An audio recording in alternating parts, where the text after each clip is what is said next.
बहुत दिन से मैं एक मुद्दे पे वीडियो बनाना चाह रहा था। वो मुद्दा था यूजीसी का। समझे, जितने भी अंधभक्त लोग हैं जो भाजपा से जुड़े हुए हैं, जो किसी एक पार्टी का बैनर ढो रहे हैं, झंडा ढो रहे हैं, खास करके सवर्ण समाज के लोग, भाई आपकी तो बीजेपी ने कह के ले ली।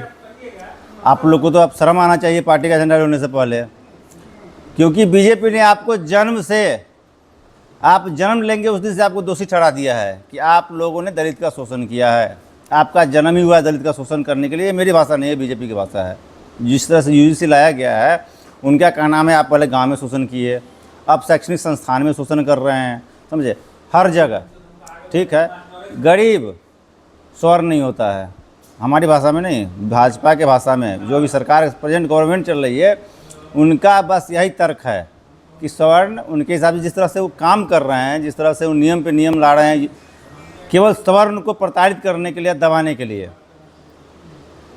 जिस तरह से वो नियम कानून बना रहे हैं, उससे तो यही लगता है कि भैया हम लोग गरीब नहीं हो सकते हैं, हम लोग का शोषण नहीं हो सकता है। मतलब हम पे बेवजह का SC/ST का मुकदमा हो जाए। अब तो शैक्षणिक संस्थान में भी जहाँ देखिए वहाँ कोई भी उठ के खड़ा हो जाए, कहे कि भैया हमको ही गाली दे दिया है, हमारा शोषण कर लिया है। भैया पहले शोषण का प्रकार तय कर लीजिए कि शोषण किस किस तरीके से हो सकता है। वो हमको भुइयार कह के गाली देगा तो हमारा शोषण नहीं हुआ। वो हमको जाति सूचक शब्द कहेगा, दिन रात नारा लगाएगा ब्राह्मणवाद से चाहिए आज़ादी। कहा भाई ब्राह्मण ने तुम लोगों का बिगाड़ दिया है? किस भाजपा वाले का ब्राह्मण ने बिगाड़ दिया है? तो हम बस यही कहना चाहेंगे, पत्रकारिता गया अपना जगह पे आज। समझे, हम पत्रकार हैं, लोगों का मुद्दा उठाते हैं, उठाते रहेंगे, लेकिन जब हमारे हक की बात आएगी, और ख़ास करके संख्या कम नहीं है, सवर्णों का संख्या कम नहीं है इस देश में, आप उनका हक छीनिएगा, उनको प्रताड़ित कीजिएगा, उनको दोषी ठहराइएगा। सबसे पहली बात है कि इतना सारा SC/ST मुकदमा हो रहा है, आप ही का आंकड़ा है कि उसमें 90% से ज़्यादा मुकदमा फर्जी है। फिर क्या ज़रूरत है? क्या ही नहीं, इस आरक्षण का, मैं आरक्षण नहीं, आरक्षण का मैं विरोध नहीं करता हूँ। ठीक है, आरक्षण आप दीजिए, आर्थिक आधार पर दीजिए। इसमें SC/ST एक्ट घुसेड़ दिए, अब शैक्षणिक संस्थान में घुसेड़ रहे हैं, क्या ज़रूरत है? अच्छा, जो मुकदमा कर रहा है उसके खिलाफ मुकदमा काहे नहीं दर्ज होगा? अगर फर्जी मुकदमा पाया जाए, उस पर क्यों नहीं मुकदमा दर्ज होगा उसके खिलाफ? लेकिन हाँ, एक बात कहेंगे, बहुत सवर्ण समाज के नेता है, बड़े बड़े नेता है, किसी को आप दादा कहते हैं, किसी को बाबा कहते हैं, किसी को काका कहते हैं, किसी के मुंह से एक शब्द निकला है? छोटपैका नेता सब जो है बीजेपी का, सवर्ण समाज का, समझे, जिनका पार्टी में कोई अस्तित्व नहीं है, भाजपा का सपोर्ट में बहुत लंबा लंबा बयानबाजी देते रहते हैं, चौक चौराहे पे खड़ा हो जाएंगे, ना मोदी जी तो हमको ही दिए हैं, दिखाने के नाम पे कुछ नहीं दिए हैं। समझे, कल के उनका भी बच्चा जाएगा स्कूल में। समझे, हम तो बस यही कहेंगे कि आप सवर्ण हैं तो जो आपके हक की बात करेगा वही उस आप पे राज करे। बाद बाकी लोगों का बाइकाट कीजिए।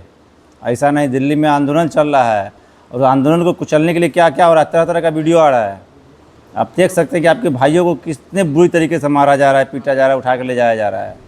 ये है मोदी जी। अब मोदी जी वही हैं जिनकी जाति पहले आती थी सवर्ण में, जहाँ मेरे जानकारी के हिसाब से। समझे, उसके बाद उनको OBC में शामिल किया गया, अब SC/ST में शामिल करने में लगे हुए हैं। तो वहाँ घुस जाए आप आधा के पूरे देश को उसी में। तो भैया लड़ाने का, पहले धर्म के नाम पे लड़ाएं, अब जात के नाम पे लड़ा रहे हैं। तो भाई अंधभक्त लोग थोड़ा ध्यान दीजिए। आज हमारी बारी है, कल आपकी भी बारी आएगी। और जितने भी दलित समाज के लोग हैं, मैं उनसे भी कहना चाहूँगा, भाई आपको क्या आरक्षण मिला? रामविलास पासवान का बेटा क्या आपके लिए आरक्षण छोड़ दिया? जितने भी दलित के नेता हैं, जीतनराम मांझी, क्या उनका बेटा, उन्होंने जो उनको सीट मिला, उनके पार्टी को सीट मिला, वहाँ से अपने दामाद को लड़ा है, वहाँ से अपने बेटा को लड़ा है, अपनी समझिनी को लड़ा है, आपके लिए सीट काहे नहीं छोड़ दी है?